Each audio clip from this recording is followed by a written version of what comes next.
Arguments for God's existence can seem like an abstract philosophical matter, like who cares? If you've got a firm faith, you don't necessarily need to think about those things. They do have some relevance, though. One is that they are useful in showing to people who think you're not rational for believing what you do, that you can say something for yourself, that it's not all just a matter of faith. And occasionally your faith does need some bulwarks, and if you think well of the arguments, they can function as that for you. I had a case of that myself. When I was 42, I had a collapse. I was exhausted and overworked, and during that time, my brain spontaneously rewired itself. I don't know if you've ever had a really bad migraine, where it hurts very bad, and light hurts you, and sound hurts you, and you don't want to be around anything. And a very bad migraine, typically you'll be that way for 2 or 3 days, and then you'll revert to your normal self. What happened to me, mine just didn't stop. I had migraine symptoms. Take the worst one you've ever had, multiply it by 10 or 20, and it just went on for weeks and months. Now, I couldn't read because the light reflecting off the page was too painful. I couldn't talk to anybody over a whisper because the sound was too painful. So I spent 2 full months sitting still in a hard chair in a darkened room with plugs in my ears. That was all I could do to control the pain. You have no idea how slowly time can pass.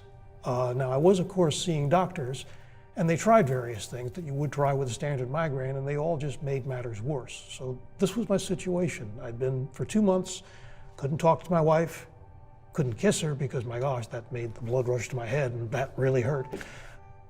And you start to wonder, is this going to be the rest of my life? Am I just going to be sitting here in the dark, not moving, in constant pain, trying to hope that the day eventually ends? Well, you do think about what you really believe at times like that. So I just was thrown back on the question, well, in a situation like this, would it really be wrong to take the exit? I can't say I thought about that very seriously as a concrete matter, but I did consider it in the abstract. And of course, I couldn't consult the Bible to see why taking the exit would be a wrong thing, and I didn't know any philosophical arguments on the subject. I asked myself to begin with, well, is there a God at all? And if there is a God, would he really want me to just keep on this way?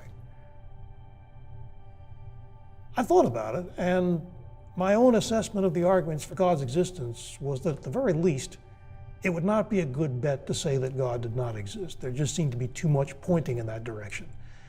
If there is a God, do I have anything to bargain with him about? Can I sort of make him a deal?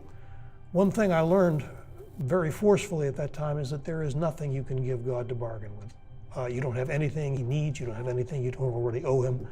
Anything you've ever had from God is just a gift. And if he decides it's time for the gift to end, or it's time for the gift to turn a little bit less than pleasant, well, that's his right. So what do? Do you have the right to take the exit in a circumstance like that, when it looks like the rest of your life will be just intolerable? I had to say that just the weight of human traditions said, well, there must be something behind this. So at least it's not a good bet that taking the exit is acceptable. So, considering things in the abstract, I came to the conclusion that too probable that there is a God, too probable, or at least not a good bet, that if there is a God, he doesn't particularly want me to do that. If there is a God, he has the right to just make me sit here and take it. So I sat there and I took it. The thought that there was a God was not particularly comforting to me at that point, but it was an abstract thing that sort of said, this is probably what the facts are, and live your life in the light of that. Eventually they found some meds that sort of enabled me to get my life back. And after about a year, I was able to return to work. And my book picked up, and lo and behold, I wound up at Oxford. But that was the low time in my life, and that was the role arguments for God's existence had in it.